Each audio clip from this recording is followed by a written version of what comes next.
रहमतुल्लाह। अच्छा जी, last lecture में हम लोगों ने कवर किया था कि हम लोग अपने शेप के अंदर ग्रेडियंट को ऐड करके उसका सेंटर पार्ट ट्रांसपेरेंट बना के किस तरीके से इमेज को शो कर सकते हैं। ऐसा ही है, अब हम लोग ये देखेंगे कि और किस तरीके से शेप के अकॉर्डिंग हम एक इमेज को अलग अलग तरीके से बैकग्राउंड में यूज़ कर सकते हैं। मिसाल के तौर पे ये मेरी शेप है और बैकग्राउंड में मैंने इमेज लगाई है, ठीक है। इसको मैंने यहाँ रखा और यहाँ पे मैं आ गई इरेज़र टूल पे। इरेज़र टूल पे अब आप देखो ज़रा, इन चीज़ों के ऊपर फोकस कीजिएगा। एक मिनट रुक जाए, इसको देखें, ठीक है। और इस स्केल को नोट कीजिएगा कि इससे फ़र्क क्या पड़ रहा है, ठीक है। और इस स्केल को भी, पहले मैं इस वाले को आप लोगों को बता देती हूँ। अब देखो, ये मैंने बढ़ाया तो आप ख़ुद नोटिस करना कि यहाँ पे क्या चेंज आ रहा है इसके बढ़ाने से, ठीक हो गया। इसको मैंने कट किया। अब आप देखो, इसका मतलब ये वो डॉट ब्लर होता जा रहा है, ऐसा ये ब्लर होता जा रहा है। जो इरेज़र टूल है जिससे मैं इरेज़ करना चाह रही हूँ ब्लर हो गया। अगर मैं इसको दोबारा से बैक पे ले आती हूँ, इस स्केल को, अब मैं इस वाले स्केल को आपको ना वर्किंग करके दिखाऊंगी, इससे देखना क्या फ़र्क पड़ेगा। इस स्केल को अगर मैं बढ़ाती हूँ तो आपने यहाँ एक चीज़ नोट की, ओह, आपने यहाँ पे अभी एक चीज़ नोट की कि ये जो पार्ट है ये तो प्रोमिनेंट हो गया, ये ब्लर तो नहीं है, ऐसा ही है। अब ये इसका इफ़ेक्ट दिखाती हूँ कि फ़र्क क्या पड़ेगा। देखें, मान के चलें, मैंने अभी इस वाले स्केल को पूरा कर दिया और इसको मैंने ज़ीरो रखा, ठीक है। और मैंने ये जो इरेज़र टूल है, मैंने इसको यहाँ से, आपने ऐसी बेशुमार इमेजेस देखी होंगी, ठीक है। इस तरीके से मैंने इसको शेप को बना दिया।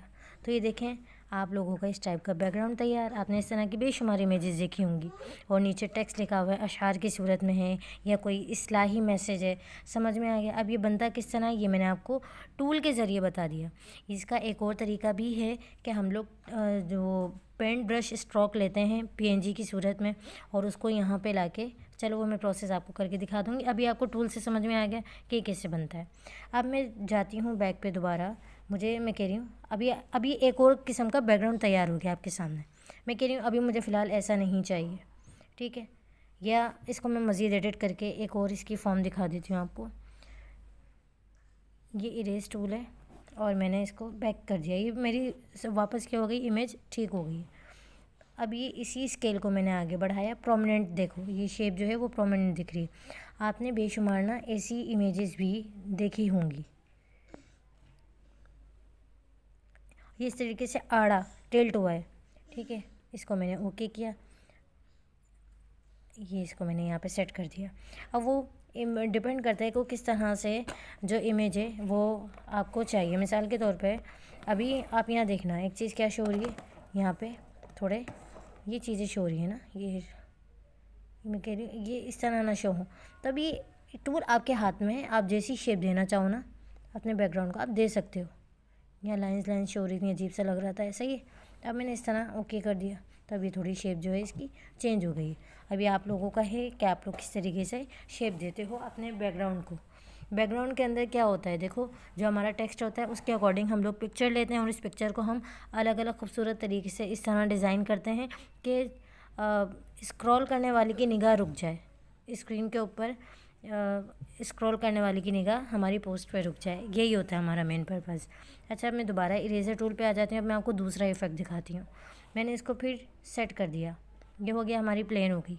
अभी मैं इस वाले स्केल के साथ काम कर रही थी कि जो आपके सामने मूव हो रहा है। अब मैं इस स्केल के साथ नहीं काम करूँगी। मैं एक मिनट रुक जाए, पहले मैं थोड़ा रुक जाए। ये वाले टूल का इसको देखो, ये मैंने ब्लर कर दिया, इसको मैंने हल्का सा बढ़ाया। हल्का सा बढ़ाने की वजह क्या है, क्योंकि मुझे थोड़ा प्रोमिनेंट भी चाहिए, और ये बढ़ाने की वजह क्या है, मुझे ब्लर चाहिए। समझ में आ गया। इसको मैं थोड़ा कम करती हूँ और ये ब्लर वाला ज़्यादा स्केल कर दिया मैंने। अब देखना इससे क्या फ़र्क पड़ेगा। मैं उसी तरह ही करती हूँ। अब देखो, ये ना थोड़ा फरी टाइप लुक दे रहा है, फरी जैसे फ़र है, ठीक है, ब्लर टाइप है, प्रोमिनेंट शेप नहीं बनेगी अभी। ये देखना, मैंने ये किया, ओके किया, ये देखो, ये आपके सामने फ़र्क देख रहे हो, वाज़ेह है आप लोगों के सामने। इस तरह मैंने दे दिया। तो दूसरे वाले स्केल से क्या होता है, फ़र टाइप नुमा लुक आ जाता है। अच्छा, अब मैं इस शेप को हम लोग यहाँ पे कर देते हैं चैप्टर क्लोज़। अब मैं आपको एक और चीज़ बता रही हूँ, आप इमेज के साथ किस तरह की काम कर सकते हैं। मैंने इमेज को सेलेक्ट किया, इमेज को सेलेक्ट करने के बाद मैं आ गई यहाँ पे इरेज़र टूल पे दोबारा। इरेज़र टूल इस लिहाज से बड़ा काम का है, देखो यहाँ पे मैंने थोड़ा सा ये रखा है, मतलब हल्का सा प्रोमिनेंट स्केल रखा है ये, और बाकी मैंने कहा ये मुझे ब्लर चाहिए, ये मैंने ब्लर कर दिया। अब मैंने क्या करना है, ब्लर तो मैं कर चुकी हूँ। अब देखो इसको मैं थोड़ा स्केल, यानी इससे क्या होगा, मेरा इरेज़र बड़ा हो जाएगा साइज़ में।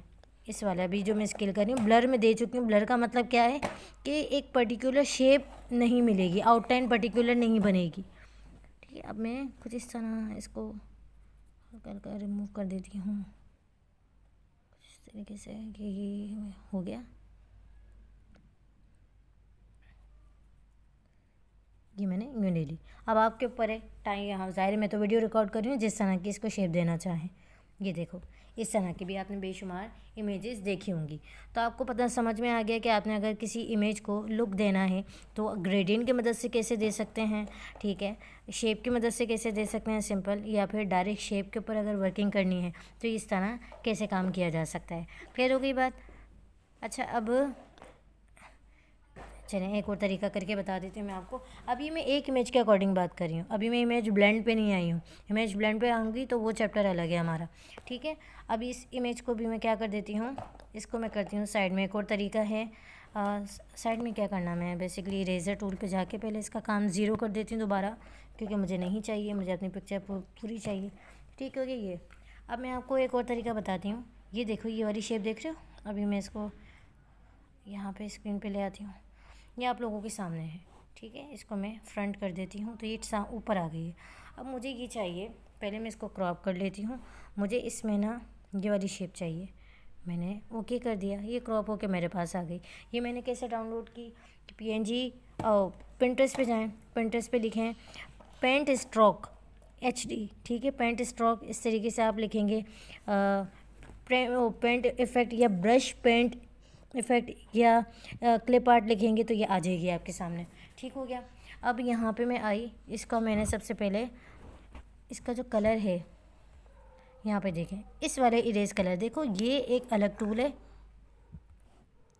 ये अलग है, ये अलग है, दोनों का डिफरेंस है, खुद समझ में आ जाएगा यूज़ करते रहेंगे तो।